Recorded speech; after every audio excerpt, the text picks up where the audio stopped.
Alors, fin d'année 2022, la municipalité, ou plutôt le CCS, Centre communal d'action sociale, a vendu un terrain de 750 mètres carrés à peu près au docteur Bénet pour qu'il puisse y édifier un cabinet médical.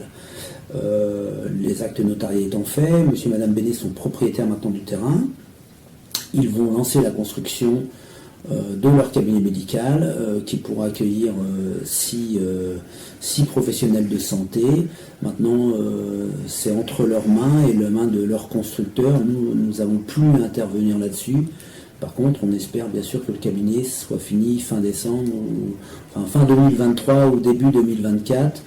Et il sera, je le rappelle pour ceux qui ne le savaient pas, dans la partie jardin de l'EHPAD, route de Couex. On voit actuellement des bornages et puis la haie qui a été tombée. Donc à toute proximité du centre-bourg, à proximité de l'EHPAD et à proximité de la pharmacie, bien sûr, parce que quand on va chez le médecin, on va souvent à la pharmacie après. Merci. L'EHPAD des Mimosas, la maison de retraite,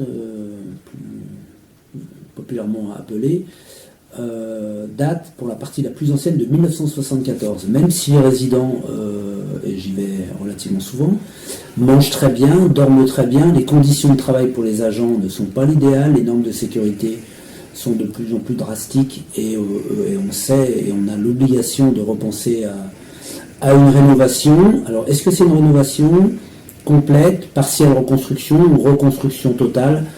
Un cabinet est en train de nous faire des chiffrages précis, des plans. Les élus du CCAS auront à se prononcer dans les prochains mois pour le devenir de l'EHPAD.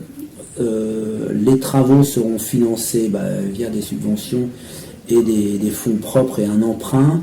Et c'est un budget complètement à part puisque c'est un budget de l'EHPAD propre, c'est pas un budget de la mairie.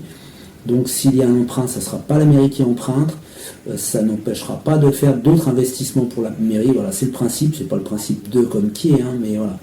C'est un budget qui est complètement à part. Je me permets de dire ça pour rassurer les Comquirois qui pourraient penser que ça fait encore des emprunts et des millions d'investissements, mais c'est quelque chose qui s'autofinance surtout.